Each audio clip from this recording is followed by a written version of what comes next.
And like in a pack of cards, there is a joker, which you can fit in anywhere. So I am here acting for Dr. Gandhi and Carey. So let me first of all welcome you this morning on the last day of this 3-day conference. We have got 3 distinguished speakers for this session. May I call them?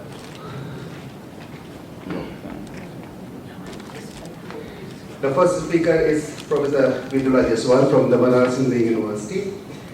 I request her to come to the head table. Also Mr. Diwakar Kumar Singh, please come to the head table from Delhi University. And Dr. Niki Chaturvedi from Government College, Dausa, Rajasthan, India. I also request her to come to the head table, please. In this session, we are focusing on the cultural geography of the Buddhist archaeological sites. As you might have noticed, the progression of the session is in, first we had discussed the country situation and focused on the recent findings. The second dimension of the theme was that how these recent findings and the archaeological sites in general relate to the common man, to the society at large. And now we are focusing on the cultural geography. I mean, there are new trends which are emerging in archaeological studies. Landscape archaeology is being discussed and studied. So without much ado, if the first speaker is ready with the presentation. If you can come and introduce yourself in the meanwhile. I thought you will introduce me then. I already introduced you. What I meant was that if you can introduce your work to some of them who are not very familiar with it. Yeah, I will be talking today on Buddhist archaeology of Varanasi, discoveries and interpretations. For last 14-15 years, I'm working in Banaras region. Basically, I started to work in Stone Age archaeology, and it so happened that we went on the hilltop of Chunar to do some pilot project on megaliths, and there I could notice some of these blocks of sandstone, which I felt that could be resource area for pillar making from modern period. And since then, in 1990, started working on those quarry area, and to our good luck and lots of labor and research design, we could plot 10 kilometers of that area, where we have about 452 quarries ancient. How could we realize that these are ancient quarries? We got inscriptions luckily. Otherwise, the formation of sandstone there, this Chunar belt, is basically within formation, and we have sedimentary rocks. And at the top of this plateau-like geomorphology, we have very good textured stone formation, and which cater to the need of major part of Middle Lanka plain for architectural use and for carvings, because this is one of the very good material for carving. We have 3 resources. One is Chunar, one is Sahasram, and one is Prabhas, which is very near Kaushambi. But Chunar is a kind which is very good for plastic art. Sahasram provides lots of gittis to the railway lines, station, all these railway lines.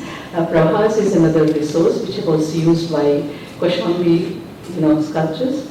And but Chunar is directly related to Sarnath and Varanasi region.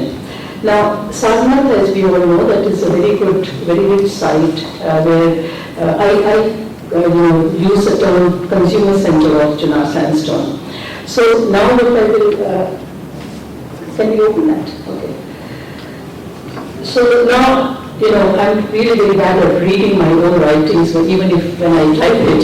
So since I'm a teacher, I'm very good at talking directly with the slides and presentation. Next, please. You go. Now, the backdrop of, can you hear me? Yeah.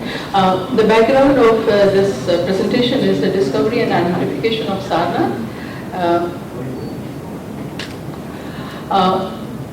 Place of the first sermon of Lord Buddha is one of the most significant events in the Indological studies.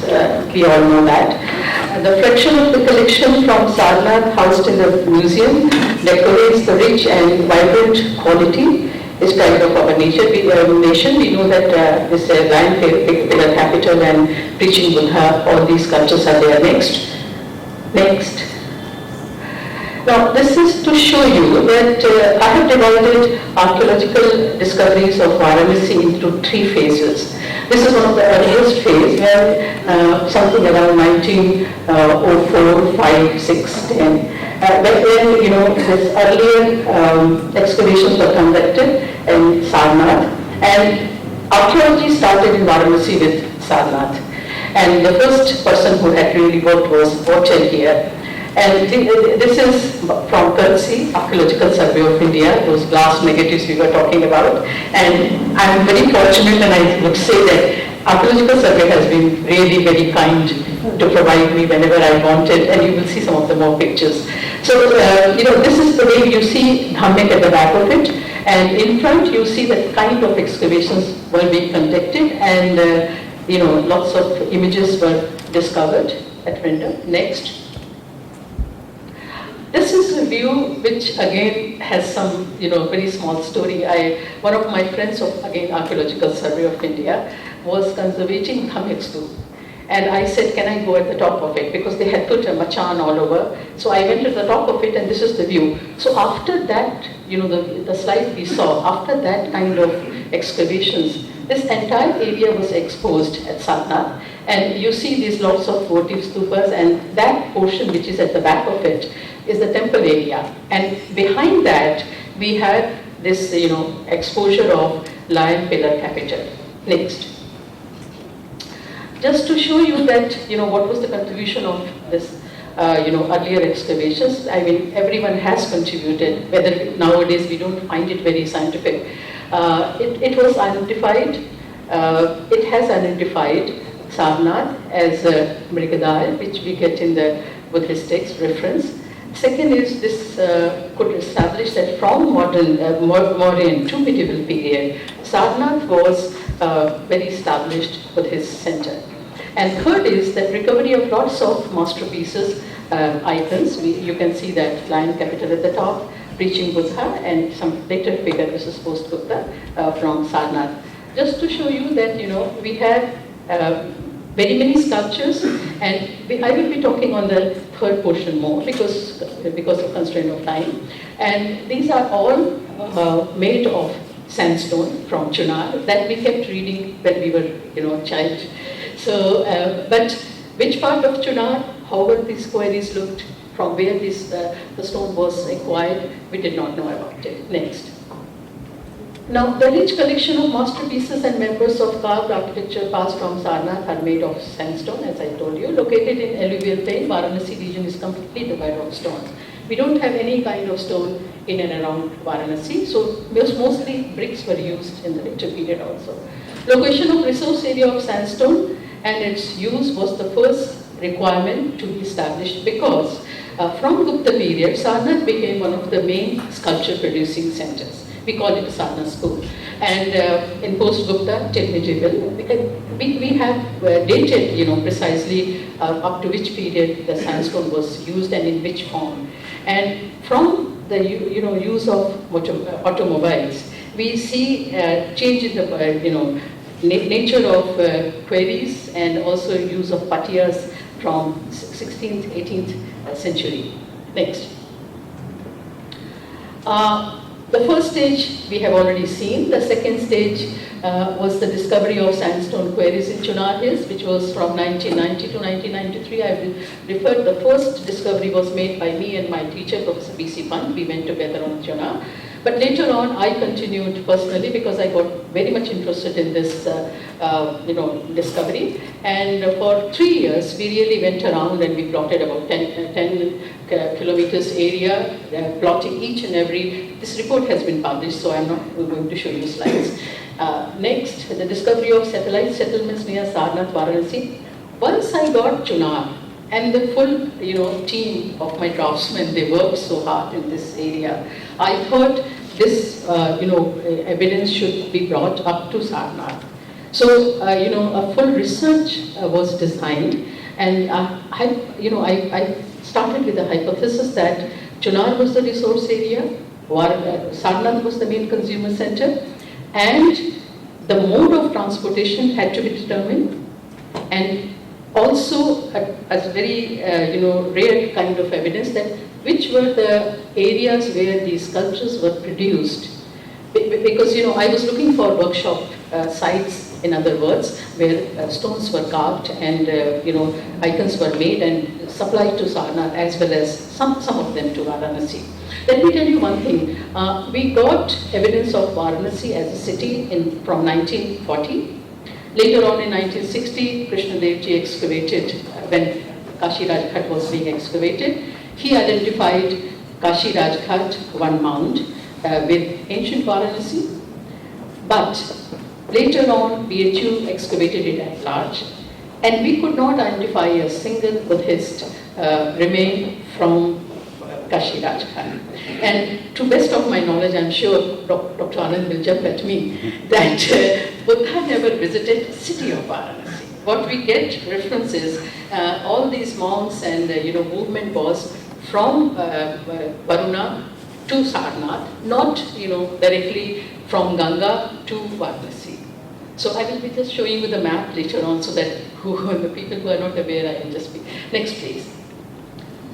Now, archaeological finds at Chunar, as I told you, was in 1990 we discovered. We worked from 90 to 93, and we got lots of dress blocks. You will be seeing a couple of pictures with engraved labels. We have inscriptions, 112 blocks were inscribed of different period, modern to medieval period. We see very good evolution of even from Brahmi to Nagari script, and also we have one inscription of Kharoshti.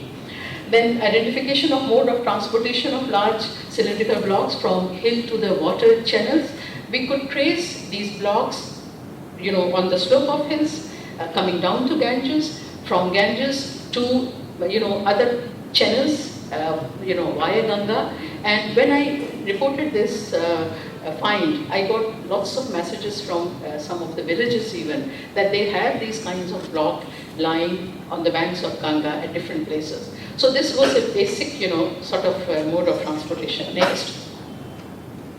Now this is the view of one of the quarries of Chunar, where you see those cylindrical blocks. That is very important, because here you have these formation. They used to take out the blocks, and then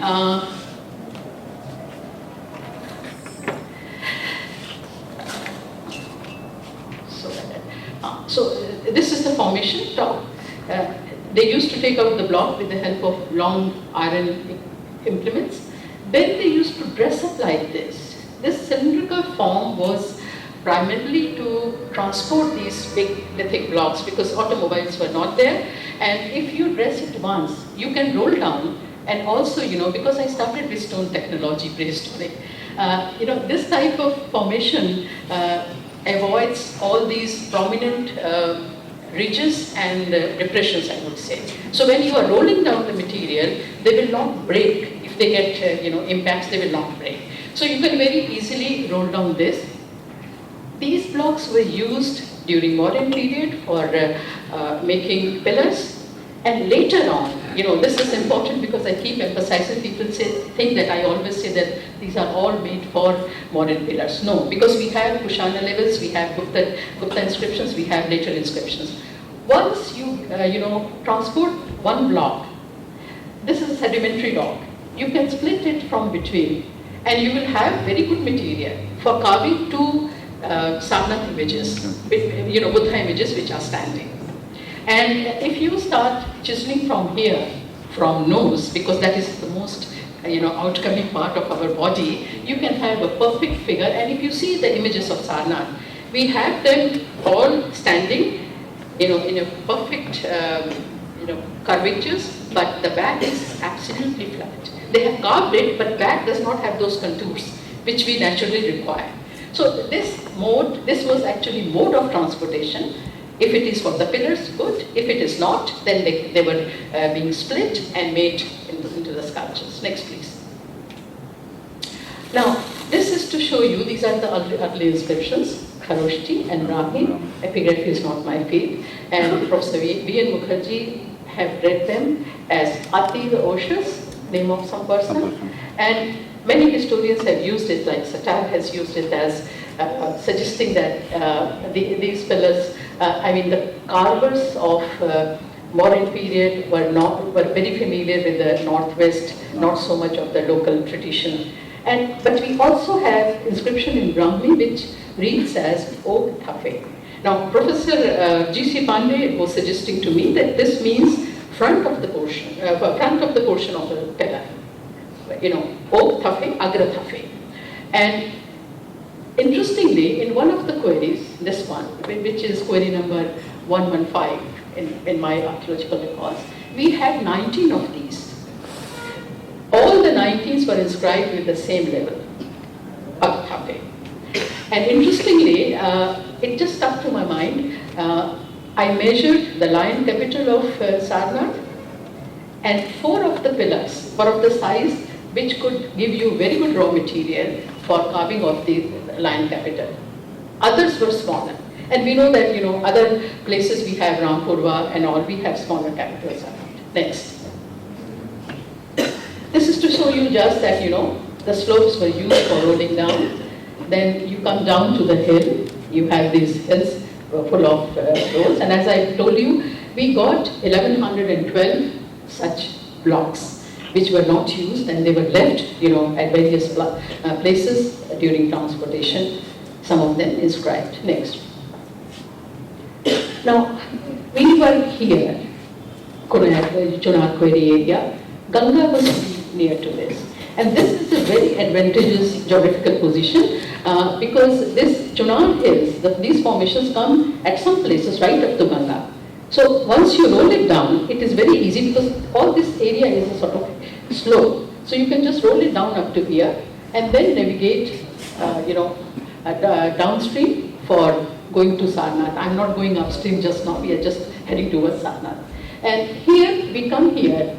This is Varuna. This is where Kashi Rajghat is located. You have Sarnath up there. Now, we could locate a paleo channel which is now dried up, this portion, which is known locally as Rajapur Naga. And here we could locate, if you see, Rajapur, Kotwa, Asapur, Tilmapur, number of small settlements, which was a discovery by me, and I kept excavating some of these. Next. Now, archaeological investigations from 1994 to 96, we have all these satellite settlements being excavated. Kotwa is one, Ashapur is one, Rajapur is one. I am leaving Akhta, which is another site and which takes us to another area, and I am not just going towards that. But these sites were stone carvers settlements. Kotwa, we excavated and it was in good condition. Ashapur was quite, it is almost dug out for making bricks. And Rajapur we did not excavate. But all these were settlements, and we will see a couple of pictures next. This is the site of Kotwa which we excavated. The small mound at the side of Rajapur Nana, you can see this. You see the green patch? This is a dried up riverbed. And this was a small mound. You see how much debris we got. And we exposed 4 floors here. Kushan, Gupta, and 2 of them medieval, early medieval. Next. Sure. Just to show you pictures of these floors. This is Kushan with big paving, and this is later floors. Next. Now, just these blocks were transported from Chunar to these workshop sites by navigation. Sculptures were made during Kushan period, from Kushan to Gupta, Gupta to medieval. And from Gupta period, we have lots of mushroom growth of number of settlements in this area. Next. This archaeological evidence goes very well with what we have sculptural history in Banaras. We have evidence that from Kushan period. Some images were imported. I'm referring to Al-Bikshu image. And then there were 9 images, 3 made on Sikri and 6 on Chunar sandstone. So one can, sort of put things together and say that, imported images took over as local production, and local production starts from modern. This is important because, from Kushana period, not from modern period. So I put the hypothesis that during modern period, there were no local craftsmen in Banaras. And the pillars which were carved here, and I could see more than one pillar was there in Banaras. They were directly in the patronage of King Ashoka. Next, because we are running further. Then I think we will go to the next slide. Just to show you, I've now come down to some of these pointed questions. These are some of these pillar sites: Rampurwa, Loria, Nandangarh in Bihar. And then these are rock-edict sites, some of them recently discovered, Ratanpurwa, or rock-edict, Sahasram, Ratanpurwa, Chunar. And this is actually Chunar belt, where you have these rock-edicts. And in the Ganga plains, you have all these pillar inscriptions, including Sarnath and Kaushambi. And all these are Chunar sandstones. Next. Next. This is just to show you, this is excavation by Marshall, 1904-5, and he had excavated base of the pillar line capital. So here you can see you have this, from here it is undressed, from here it is polished, this is coming up. I would like you to concentrate on these 2 blocks. They resemble just the blocks which we got at Chunar. Maybe the picture is not very clear, but you can distinctively see. So, we can very well suggest that from Chunar, these were rolled down up to the place of consumption, consumption, and also, these pillars were there. Next. What we got at Chunar suggests that the Ashok in this area, Middle Ganga plain, the shaft of Ashokan capitals were not monolith, because we never got a single large block. And I happened to discuss this with geologists of Banaras Hindu University, who are, many of them are working in this area. They said in this type of formation, there is no chance to get very long blocks. And the usual size which we get is about 2 meters. And I have not brought the pictures because Sanjay ji was very, very particular that you have to restrict your, presentation. But I do have beautiful pictures, and I have, published it, the places, and I have given the references. That at Loria Nandangarh, at Loria Ariraj, we can see from the photographs, if you go and take photographs in evening and morning, you can see the, blocks put together to make a pillar. And interestingly, if you put Marshall's evidence and also what we are seeing over the surface, we can sort of conjecture the technique of pillar making. They first used to put a big, flat slab. Then above that, they used to put these blocks. After the blocks were put, they used to plaster it. Because at the Loria Nandangarh, I could get some plasters, which from the third archaeological survey, I could take some samples, which is of the crushed, dotted Chunar sandstone, and then it was put like a paste there. And then, I do have slides, I have not brought them. And at Vaishali also, we could see that between these blocks, there was some adhesive was put, and you could see from the photographs this type of adhesive. So on the basis of all this, we can conjecture that Chunar was the resource area main for the entire Middle Ganga plain from Mauryan period, and all these Buddhist sculptures which are made are from Chunar sandstone, and we could tell that how these were quarried, how these were transported, and where the images were made. Thank you so much. But please do look forward for the full paper with all the images which Professor Vidwaji has not brought here. We promise to include them in the published version of our excellent paper. One thing which makes this paper unique and distinct from other studies is that when we talk of art, normally we do not take into consideration the source of the material used for that art. If we are talking of coins, we don't know about the source of metals. If we are talking of sculptures, we generally tend to neglect the source. But here the two things have been very deftly and in a very, very expert way, they've been brought together. We have time for maybe 3 to 4 questions and observations. Please raise your hands. And Kristen, 1, first. Anand Singh, Nidal Sahnai, 3. Professor Shiao, 4. Yeah. Sorry, my question is really showing all my ignorance. But do you have evidence how it was carved? A sandstone is so very soft, and like in Indonesia, I was told in Borobudur, it was not carved with any instruments as such. This is why they never could find any leftovers from the carving. Now I wonder whether in the workshops did you find leftovers when they carved? There is something. No, yeah, this is a very good question. I was looking for some implements. We did not get it, but I suspect that they were using iron tools. But from excavations we did not get, because they might have corroded, because this Middle Ganga plain is such a formation where not much metal, especially early iron, does not get preserved very easily. But at these sites, we could have stages of carvings which were broken, which were leftovers.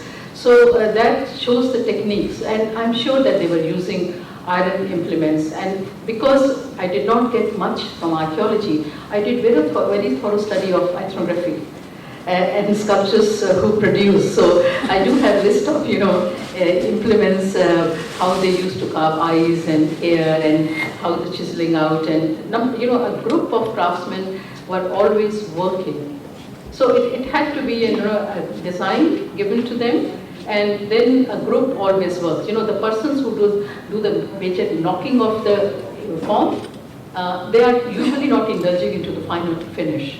So I have done that ethnography thing, but from archaeology, I did get pottery. This is how we could date the floors and all, but no implements. Yeah.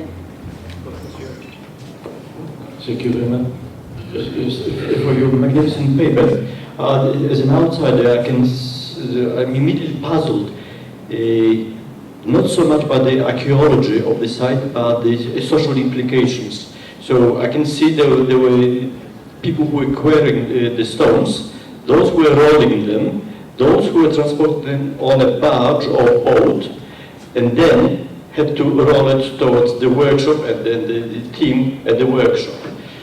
When we talk about the workshop itself, there is the master carver, and of course you need somebody to sweep the chips, otherwise you would end up being buried by the rubble.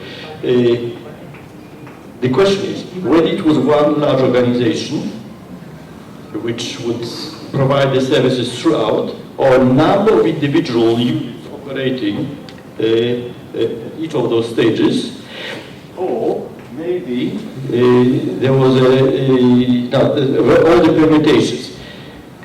Had anyone experimented with employing other than local people or students, for example, to try to roll a replica made of concrete in order to down the hill and try to put it on some barge to find out how many men you need, plus one who will be the supervisor.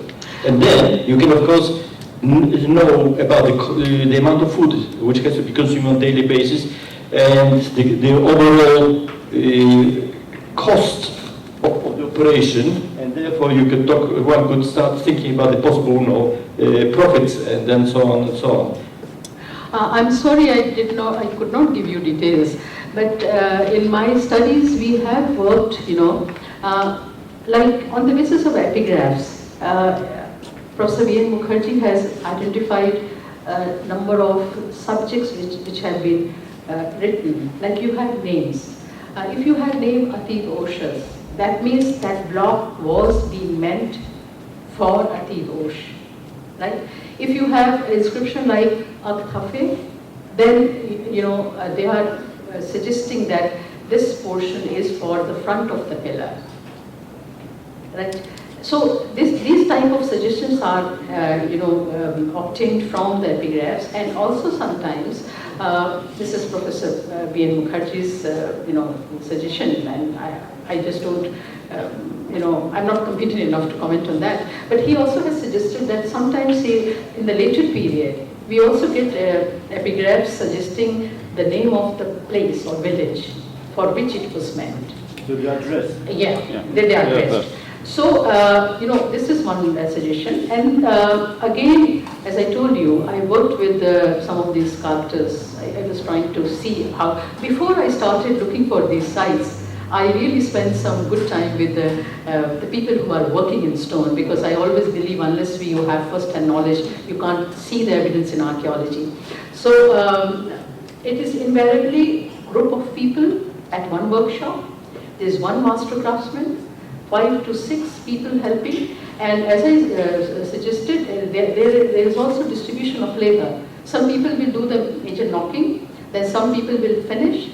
Boys, they rub the surface because they have to take out the chisel marks, and the master craftsman, he composes the figure and then does the final finishing. This is how you have, if you say Gupta period Buddha of Sarnath, they all look alike. And if you have different individuals, I also happen to calculate, on this anthropological data, that how many images a craftsman can produce in one lifetime, the master craftsman. And whether the general chiseler can ever reach the status of master craftsman. So this is how, and because it used to bother me sometimes that you go to Sarnath and you see the images all along, and 150 years you just have one style. I mean, iconographic features one can understand, you just copy. But individually, I did some painting. Individually, it is hard to believe that you have the similar style continue for 100 or 150 years. So this is a kind of, once you study ethnographically some of these material in the search of archaeological data interpretation, I think we get some clues from that. We don't have to adopt everything, but you do get some clues. Thank you. Good morning, everybody. It's not a question, but simple observation, because I have spent my 4-5 years under patronage of Professor Vidla Jaiswal to historically reconstruct the idea that was done as archaeology, and will somehow answer that questions raised by this gentleman, that Professor Vidla Jaiswal has reconstructed, or you can say, the chain that started by Ortel, by Marshall, by Alexander Cunningham, Hall and Thomas. She has just not only excavated 3 very important sites in and around Sarnath and Varanasi, that is Akhta, Rajghat, and this one, that is Chunar region.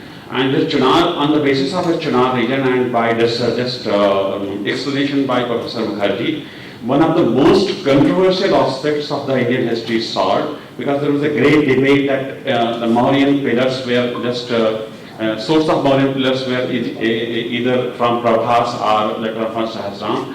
But on basis of this observation, even I have given a lot of thinking over it, and we found that it was not basically evolved directly from Chunar, and the basic debate or employment. So we got some inscription in Kharoshti that gives that some of the employees were from the northwest, who gives technique, who just give training to the local artisans to just make this pillar. So this is a very important thing. And the second important thing that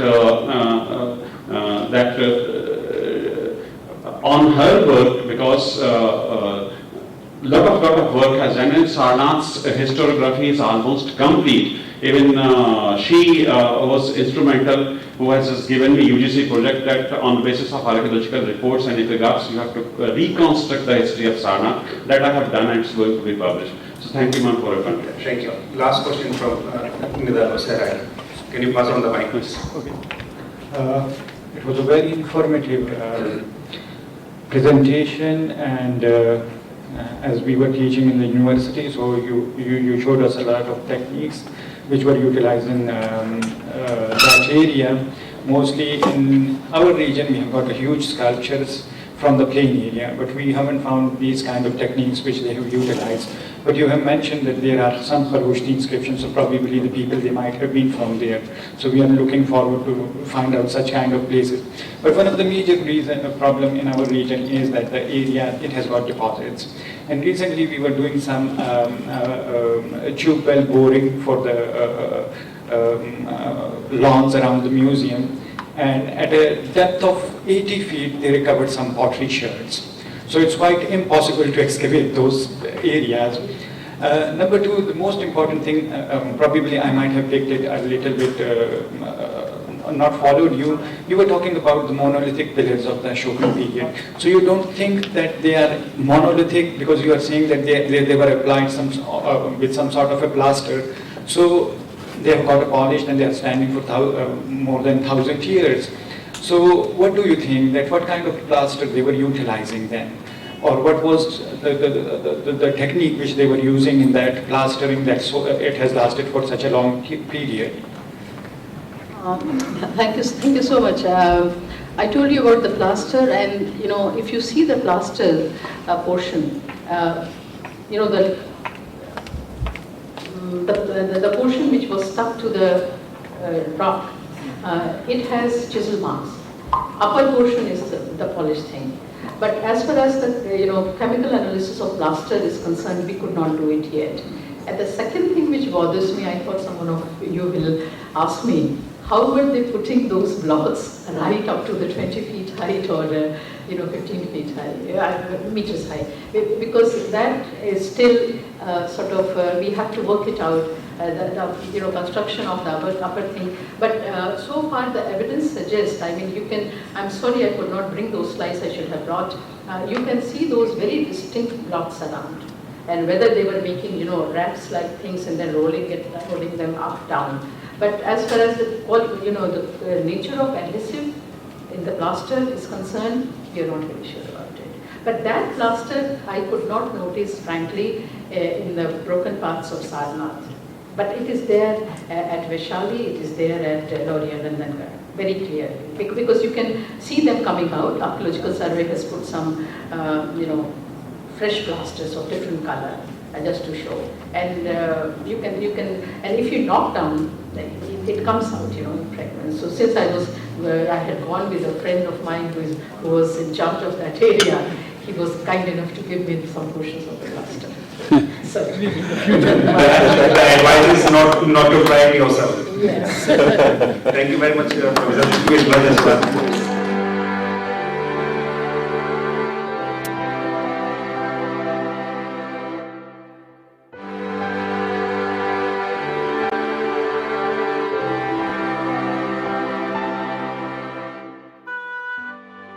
Good morning, Chair, ladies and gentlemen. My topic is about Nalanda. I have to walk from Nalanda.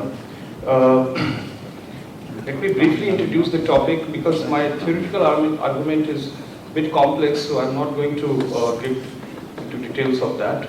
I will show you visuals, but let me first start what I'm going to see in my paper. Landscape archaeology has emerged a very important tool to understand the monastic sites in recent past. And you have profound scholarship emerging from when people like Foglings has worked, Gregory Chopin's Julia Shaw has worked on Sanchi.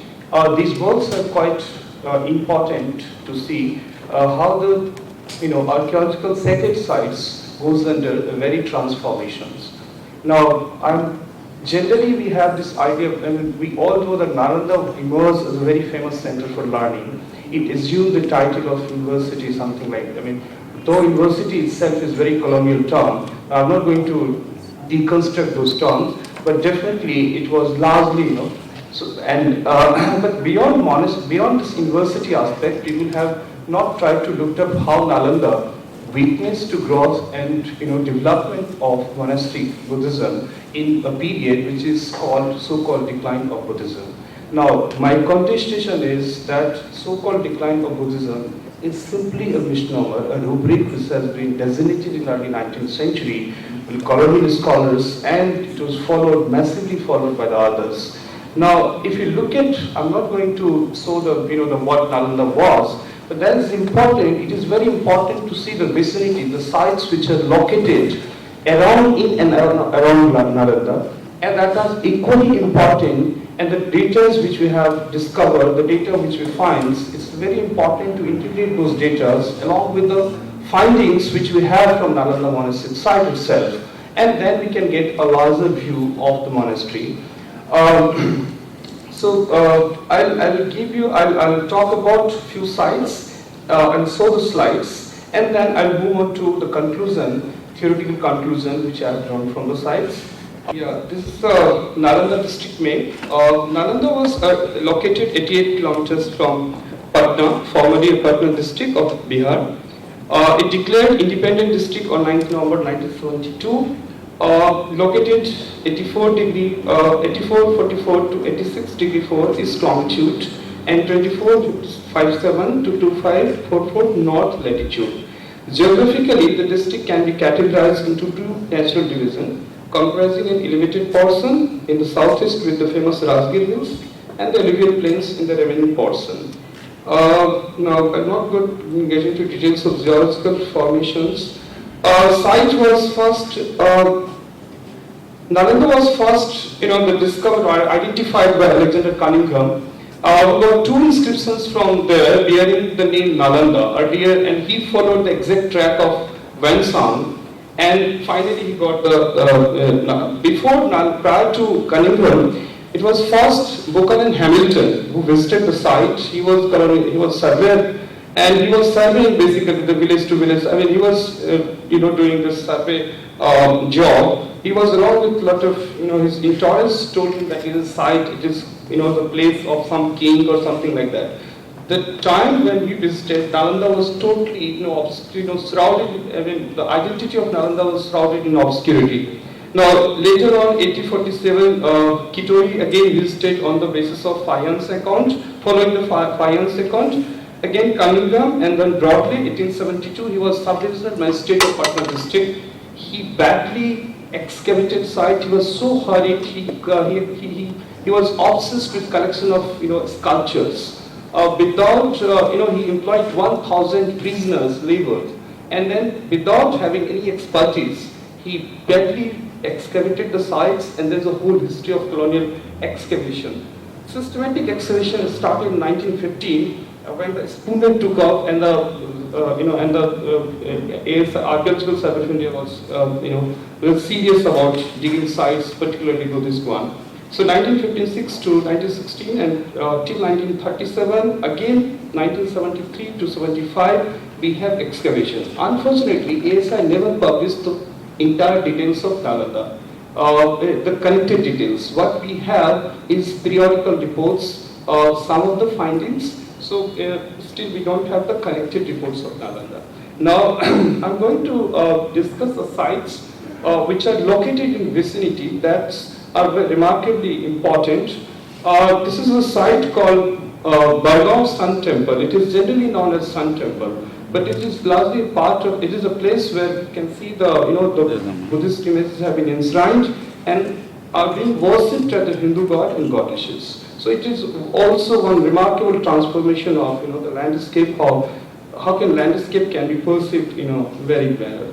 Now this is the site where we have the images of Buddhas. Some images have been unfortunately stolen by the unknown person or whatever. I'm sorry for my bad image. This is a Uma Maheshwar image dating to Pala period. Again, we have prototype stupas, Surya image, Ganesha image. You can see the Colossus Buddha image lying outside the Bargaon temple, and people are worshipping it as. This one?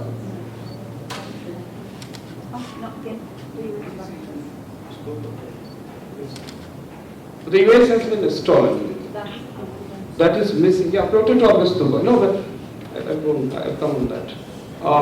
This is image, Colossus Buddha image, and being worshipped as a sun god.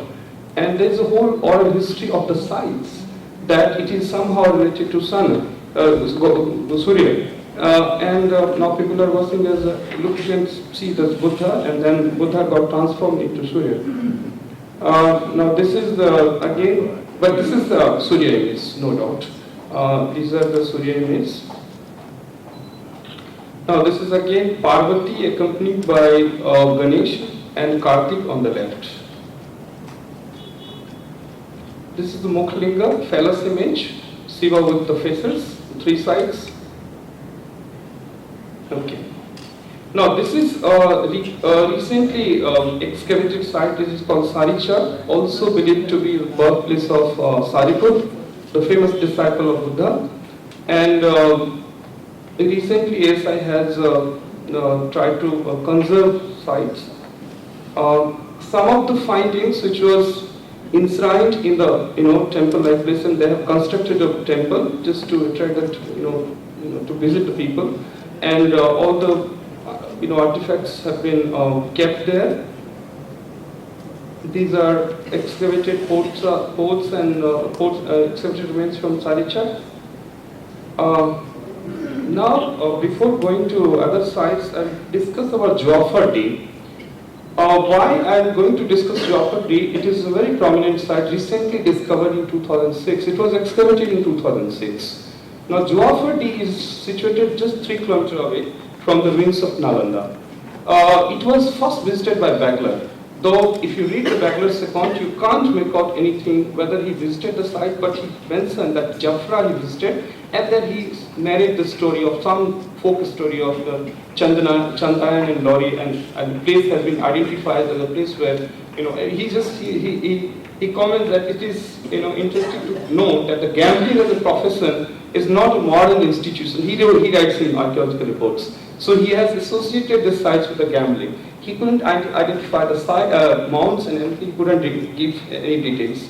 2006 Archaeological Survey of India, Patna, this excavation runs Patna, dug up the sites, and it was identified by the birthplace of Modgalayan. The identification of Modgalayan is based on the certain antiquities, but we don't see any. I simply doubt whether the place belongs to Modgalayan or not. But S.C. Saran has identified this site with the Modgalayan. Now, very interestingly, this site bears NBP findings, NBP sorts. Now, interestingly, paleobotanical. Okay. This, I have a lot to say, but. Slides. Go to slides. Okay.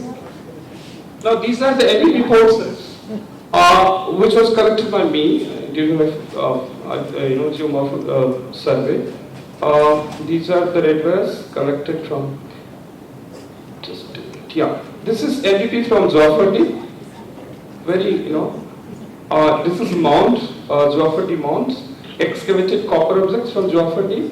Excavated bone objects from Jaffardi. Terracottas, ghat set, beads from Jaffardi. Ball black polystyrene, glass triangles, terracotta snake. Okay. Now there are one mud stupa was excavated from the sites, and I would like to draw to one thing. I'd like to draw your attention regarding the dating of NBP. According to Paleobotany, Institute of Bipal Sahni Institute of Paleobotany, Lucknow, it has been suggested the phase of period of NBP has been dated. Earliest deposition of period 1 NVP corresponding to 1600 BC to 1200 BC, something very interesting. I mean, currently we have Ayodhya, where the the NVP has been dated to this corresponding to these years. And now, second important discovery of this site is a stupa was exposed.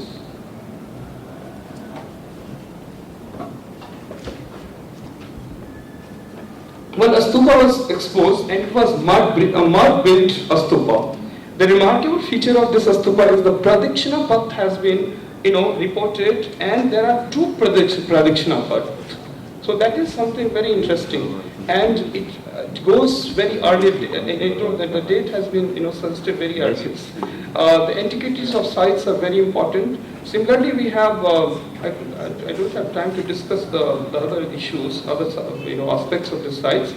Similarly, we have sites like Gora Katura, excavation is still going on. We don't have any publication about that. In course of my field study, I got a lot of things. I mean, NDP as observed, and the black slipware were also collected by me. Now, what I found that in vicinity, we can see there is a diverse,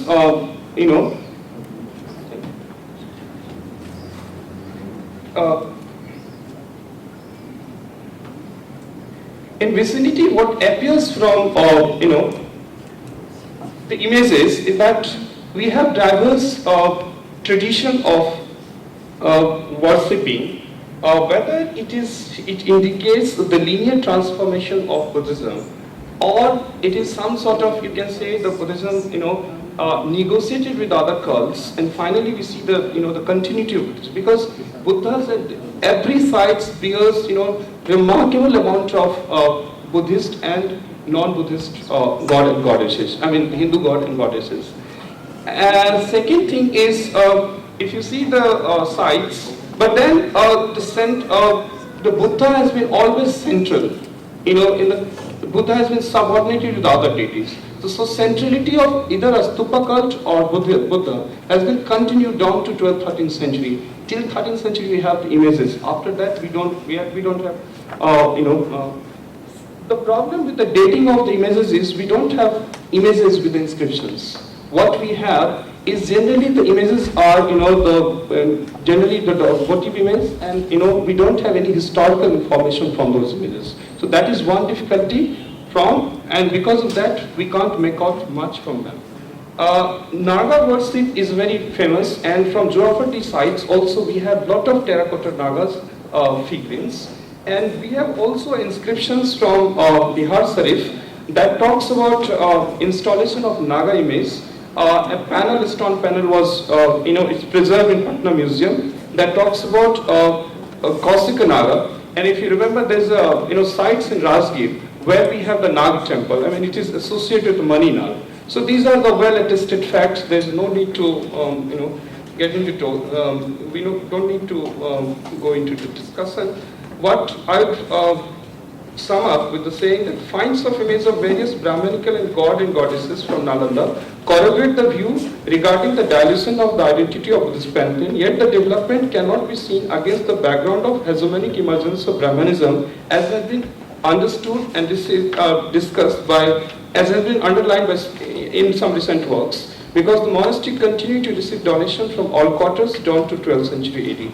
Symbolic representation in the language of epigraphic record too is spelled out honors persistent respect and sense of veneration for both the Buddha and the monastery till 12th century AD. The inscriptional evidence doesn't suggest any perception of emerging threat from Brahmanical institutions to the monastery. In fact, it indicates, at least in this area, the so-called decline of Buddhism is nothing but a constructed misnomer serving a narrow and confined historical analysis. The worshipping of Brahmanical gods and goddesses such as Shiva, Vishnu, Surya, Ravanta, Saraswati, Chandika and Ganga certainly shows that monastery exalted them in a considerable manner. The survey of archaeological landscape of the region amply affirms an increasing presence of Buddhism with the shared interface of Brahmanical and local cults. In order to understand the changes that took place in the ritualistic domain of the monastery, the sculpture of the region amply affirms and of Buddhism. Industry exhaustion a lot of changes in practice of Buddhist worship and affirms the processes which has often been considered as a diffusion of Brahmin values into monastery. You can quickly run through the images that Yeah. Okay. Now this is Jagdishpur site. There is a big Buddha, 6 feet Buddha sculptures. Bhumi Spas Buddha. There is a sculptures from Goraiya Sthan. It's in Pool, and you can see the mutilated form of Buddhas are lying there. Again, this is a Pipara Sthan Pool. Mutilated is from Daftu, the closest image. Some female from Ghoras one.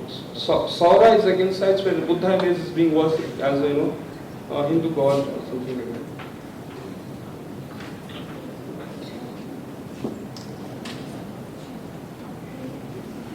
Now, depiction of Tara has been widely reported from the in and around Nalanda and from the monastic site itself and the other sites also. Some of the images draws considerable attention, like you have Yamantaka. It is very important image.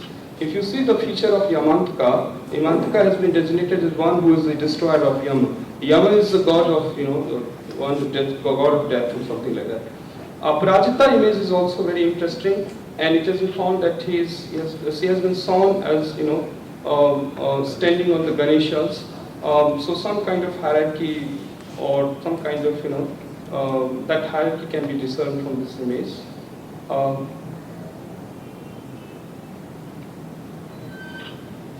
Thank you.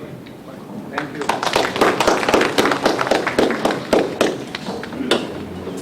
3 quick questions, please. Daya Disanaike, Hema Gunatilke, and Mr. Dr. Gandhi. That Buddha image you showed, how did you identify it as Buddha? Could it not be Vishnu? That Colossus Buddha? Surya. Surya. You showed the Colossus Buddha? Last one, so Buddha. Big image. Big image, it's a Buddha. Big also. Yeah, you mentioned the Buddha. This one? No, this is the Buddha image. You see on the side here, this is the mandala. This is the mandala. You see the seated Buddha on the sides. Actually, he is sitting in body not three or not. Is there a line or?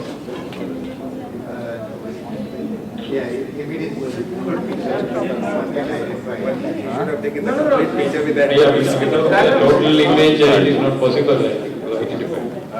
Let me explain to you. See, this is the closest image of Buddha. This undoubtedly is Buddha image. If you look at it was bad photography. I mean, my camera always, whenever I visit sites, this time also in Colombo, I lost my camera. I mean, my camera is not working, so that's my bad luck. But if you look at the typical features, I mean, one can easily discern the identity of Buddha. It's so, Vishnu always appears in a very different form. So iconographical feature is completely different. On the basis of that, you can easily identify. I mean, this image is totally. Dr. Hema. Yeah. Now my question does not directly deal with your presentation, but as you're an expert on Nalanda, I'm very curious to find out what's happening to the new initiative to revive Nalanda. And nothing heard of it in the recent times. Yeah, I mean, recently Amar Sen, a team led by Amar Sen has been appointed by Chancellor of that university. It is, Not doing it. so they are going to they are going to establish new university, and so it's under progress. So the main, I mean the thrust of that university would like to revive the old Nalanda tradition, to revisit the splendid glory which acquired in early medieval or the early phase of the time. So work is going on. We can't say more than that. I mean, it's just joint effort of the Southeast Asian countries. There, so a lot of attentions are being paid. Yeah, very interesting presentation. one observation and one question. As you refer to Julia Shah, who has extensively carried out, the study of Buddhist landscape of Sanchi and produce a model. I hope that in future I have a lot of expectations from you that you will also follow the way and carry out Nalanda region, which is a very less studied and less explored area. Second is that you showed photographs of Yamantaka, Parajita, and there are also some Buddhist deities such as the Tailokri, Vijay and Shambhar, and interestingly, they are shown trampling upon the Hindu deities. So what do you think, because Aparajita is trampling upon Ganesha, Tailokri, Vijay, Umameshwar, Yamantaka, Yama and so on. So what do you think, what was the, because that whole period and even that region, Bengal, Orissa is very complex situations showing on. So what do you think, what is your observation? If you look at the early writings, generally there has been tendency to situate this kind of conflict in terms of antagonism and all. That Buddhist and Brahmanism, sort of they confronted each other, and in order to show the Brahmanical deities in some you can say the degraded manner, these images have been formulated, or this kind of images were placed inside the monastery. But if you look at for an archaeologist, it's very important to look at the finds of images, numbers of images. If you see, the Aparajita are less reported from Nalanda. It's only 2-3 images are there.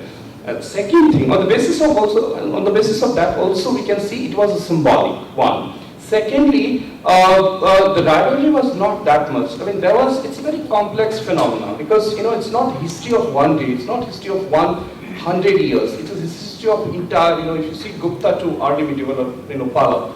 And Nalanda, interestingly, Nalanda, the history where you see the transformation, typically the Mahayan characters and the complex religious process where you see the lot of new deities are emerging. In that sense, I don't see it is a sort of linear rivalry between Hinduism or so-called Brahmanism and the Buddhism. Rather, it's very interesting. You see, now Tara has been widely accepted as Tara has been incorporated as Das Mahavidya, and Tara is being worshipped by Hindus, and now they claim that they are Tara is the deity belongs to Hinduism. So I think lot of lot of complex interactions can be seen in that way. Yeah, it's very, I will need to suggest that it was... Introduce the next speaker, please. For those who are interested in Julia Shaw's book, it is on display in the bookshop, book exhibition. Thank you for displaying. Yeah, thank you. Thank you, Devaka. It has been brilliant, and at this high level, they are now with more time.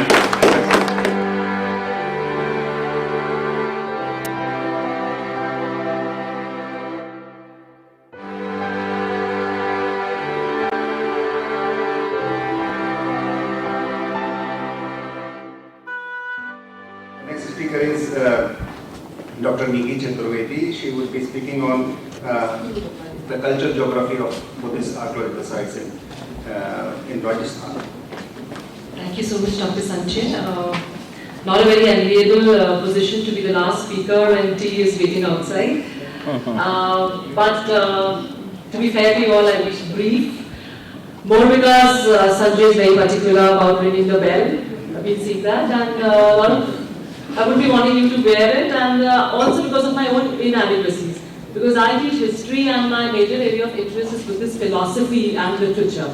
So I'm trying to connect archaeology with the philosophical underpinnings and how it indicates evolution of Buddhism. And this is related to the geographical region of Rajasthan in India. Next, please. As I was interested in Buddhist philosophy, I realized that Buddhist art, or architecture as an expression of Buddhist art, is pretty integral to the idea of philosophy. Because loftiness, beauty in art is related to loftiness in thought. That is the way it is connected in Buddhist philosophy. So I was looking for evidence of Buddhist archaeology in the region I was working in, Rajasthan. And I realized that there was very little evidence. The evidence was meager, and the recognition was even lesser than the evidence was there. So on the Buddhist map, I'm trying to re-examine the archaeological evidence whether Rajasthan deserves a place on the Buddhist map or not. That is the rationale for this study. Next, please. So I've decided first to delineate and clarify the general principles with the different structures of Buddhist archaeology. What are the philosophical underpinnings which they reflect, the different phases, the different forms, and how they are reflected in the archaeological evidence from Rajasthan. Next, please. Another thing that I'm trying to say is that the previous one, yeah, there are these specific Buddhist sites of Rajasthan which I have selected for this study. The first one is Bairat, which is pretty well recognized, that belongs to the Mauryan period. So it establishes that Rajasthan was under the Mauryan rule, and it was the Mauryan period which saw an immense upsurge in Buddhist archaeology, and it also led to a spread in Buddhism. So Rajasthan should have been, or could have been, a strong Buddhist center. So for that, Bairat is a very important site, which is very well acknowledged in the academic discipline, which is very well acknowledged by, whenever we talk about Buddhism in Rajasthan, the one name that comes up is Bairat, and the ancient name for which is Viratnagar. So sometimes it is also called Viratnagar, sometimes it is called Bairat, but this is one well-recognized site. The other site is Kolbi, which these two are excavated sites. Kolbi is an excavated site. It has produced large structures, but it is not very well known amongst general people, amongst people who are interested in Buddhism, amongst archaeologists who are working on Buddhist archaeology. Kolbi has been worked upon, but it hasn't gotten enough recognition. So the second site is Kolbi. The other one is Bhandaraj, which is an important archaeological site, but there hasn't been any excavations. So far there have been only exploratory studies, and there are some scattered discoveries also. So these are potential sites. So these three are the categories in which I bring. One is a very well recognized site, well worked upon. The other one has been worked upon but isn't acknowledged pretty well. The other two they have a lot of potential, but it is not being explored. So these are the three sites. Next, please. The objectives of Buddhist art is they are used as centers of worship, support spiritual progress, medium of expression. Next, please. Then these are the different forms and what are the philosophical underpinnings behind them. The first category that we can is the earliest Buddhist art is recognized as transitional phase, which shows some earlier elements like which emanate from the earlier traditional religious bases like Yaksh and Yakshinis, Surya, Nag, but they continue. They cannot be called, they cannot be said to be limited only to the transitional phase, but they continue to much later period. Then these are the five categories which are recognized by the scholars. One is Lat, the pillars with the inscriptions with some symbol of Buddhism. And what I could make out, that Yun Sang and others, they say they are meant. Once you look at the pillar at the entrance, you are meant to recall something about Buddha or Buddhism. So those are the symbols, that is the purpose. Then Stup is pretty well known and there are many theories for its origin. But Stup is also one very interesting thing that was given by G.C. Pandey in his Foundations of Indian Culture, is that it gives a contrast between the spiritual and the sensual. So it is such a simple structure which is encapsulated by an ornate railing. So it gives you how in a material world you can gain spirituality.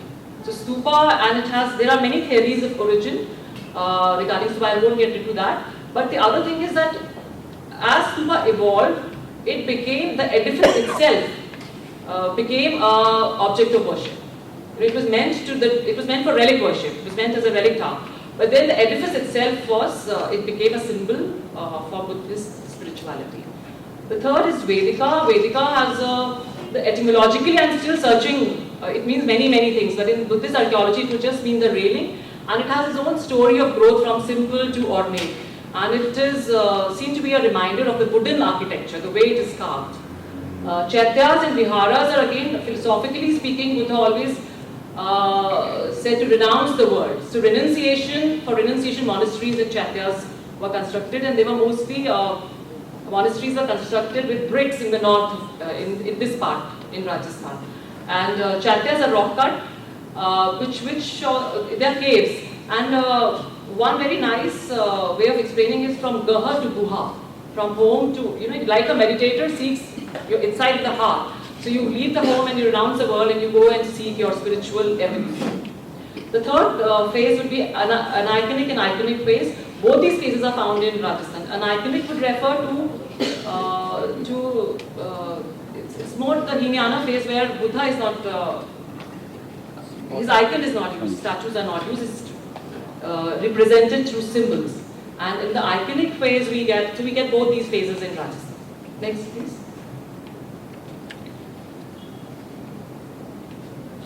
So the first site which is very, very well recognized is Virat Nagar, and it is there in the monastic Asia. I saw it yesterday for a brief time, and the coordinates and everything is there.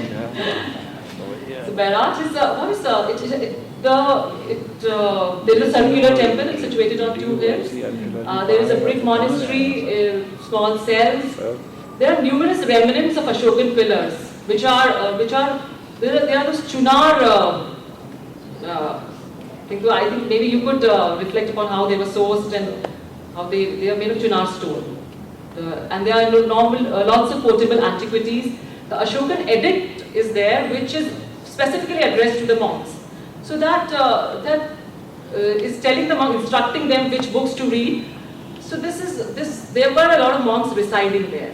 What is surprising is there was a lot of stone available, and yet the monastery is built of bricks. So they were following some kind of a architecture that was there. The circular temple is also considered a very early form of circular temple, one of the earliest, on which Junar monastery is said to be based. So this is said to be a place where Buddhism was at one point at its pinnacle.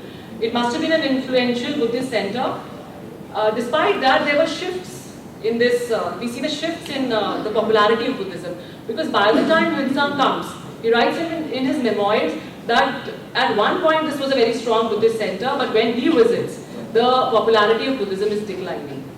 But this evidence also shows that in the public memory, till the time of Huinzhang, it was a strong Buddhist center. So that has to be realized. The other thing that I came across with Virat is that before any Europeans discovered anything about Virat, there was a Gujarati monograph published on Virat, which never got recognized because it was published in a vernacular language. So about vernacular scholarship also, this place speaks about. Next please. The other area, I've taken all these three together, and all these three are again on the monastic Asia wiki. I was very happy to find I could just click through them for a second, the Wi-Fi was working. So this is Jhalawar district, and in this three, Kolvi is a very big center, which there were around 64 caves were found, but now only 42 are there. So caves are there, chaityas are there, stupas. Stupas are very important because they are not relic dars, they are used as shrines. Instead of where the relic casket is placed, there is a statue of Buddha placed. And statues, there are standing statues of Buddha, not sitting statues. There is one sitting sculpture in a chaitya, and there are no statues of bodhisattvas, only Buddha is there. Similar caves are found from Hatyagor, Binayak, and these other sites, which are Polat Nagar near Garod, Abar and Khejaria, Bhuban Jhalawar, Gunai and Ramgaon in Tor. So this is within a 20 miles radius of Kolvi. So Kolvi appears to be a strong nucleus center perhaps, and there are a lot of satellite centers around it where Buddhism flourished. Next please. So Bhandaraj is a very important archaeological site, though there have been no excavations. A faint township near Jaipur. These are all areas which are near Jaipur till Lalsot. Then we have the desert area. Bhandaraj, Akpur and Lalsot, they have all yielded Vedika. And Bhandaraj is my native village. So I remember as a child, when I was very young, nobody bought bricks to build the houses. They would just dig the earth and take out the bricks, so all that is irretrievable, definitely. But it speaks for the potential, it speaks for the indication that it has. And these Vedika, Ushnish, Dantpankti, Vedika sun statues, they have been found in the exploratory study, and they indicate that Buddhist presence we cannot deny in this area. And nearby Agapur and Lalsot are also nearby areas from where Vedika, Suchika, Medallion, Vedika and Laks have been discovered. The other areas are Nagari, Badapol, from where Vedika has, ruins of Vedika have been found, and Regarding Bhimar, it's also in the desert Jalore area, where there is a reference by Yunzang that the ruler of Bhimar is a big patron of Buddhist religion. But there has been no archaeological evidence which has been accepted. There have been claims, but no publications, and they haven't been accepted. So there's a lot of potential left in this area. Next, please. So what are my observations is that there is a presence of nuclear regions in Rajasthan which indicate influential centers of Buddhism. That needs to be established further, but there are presence of different forms of Buddhist art at different stages which have an integral connection with Buddhist philosophy. So regarding evolution of Buddhism, we can make pretty good suggestions. There are some unique features like the stupa temples or like the circular shrine that we get from Bharat, which are also very important. The other thing is that we get descriptions on Bharat, we get descriptions on Colombo, but as a geographical, in Rajasthan if somebody wants to do a Buddhist circuit, we don't have any information. You had a problem like that. So, and for a historical study also, for a historian also, an integrated view or a comprehensive study would be very good. And definitely there are suggestions of continuous persistent Buddhist presence varying in popularity. These dates, Bharat is quite early, 3rd to 1st century, 3rd to 1st century before Common Era. Colombo is dated from 1st century Common Era to still it goes up till 7th, 8th century AD. And Bhandaraj is with the Kushan, it's identified with the Kushan period. And then I'll just end with some pictures from the sites. I have very few pictures. I thought I would be able to, next. This is the circular shrine from Bharat. And there was a stupa debris in the middle which has been removed. Next please. This is from Colombo. These are multi-storied cells. This stupa right in the middle, it's a little tilted. Next please. This is from the Colombo, the Chaitya, from the outside, from the gate. And there is a sculpture, I don't know if it's clear, of Buddha in a meditation pose. Next please. This is from Bhandaraj. This is the railing coping stone. This is the front view and this is the back view. And this is the last slide. This is the railing pillar. This railing pillar also has a couple at the back. This is a pillar from Lal Sot, which is identified with the Shunga period.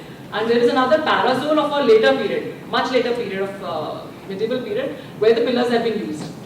So this is from Lal Sot. Thank you so much. Thank you.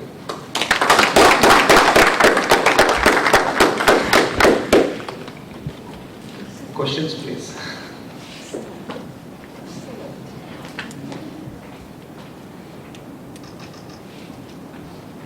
There are no questions, I just want to say.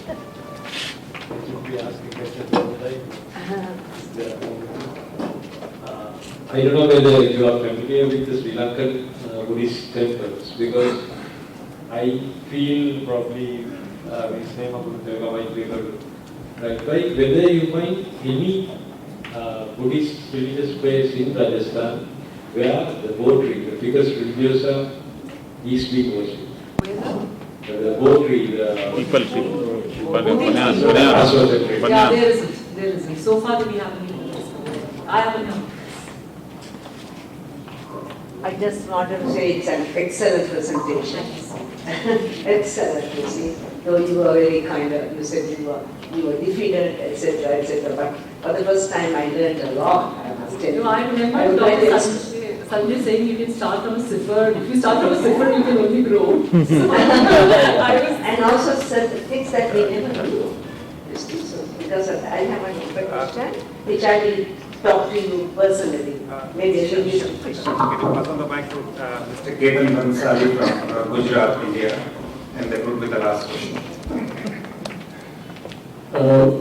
I have seen that even in the Gujarat, the Buddhism was prevailing from 1st century basically to 7th century. And it has been, when the monks have been come, Rajasthan is the adjacent state.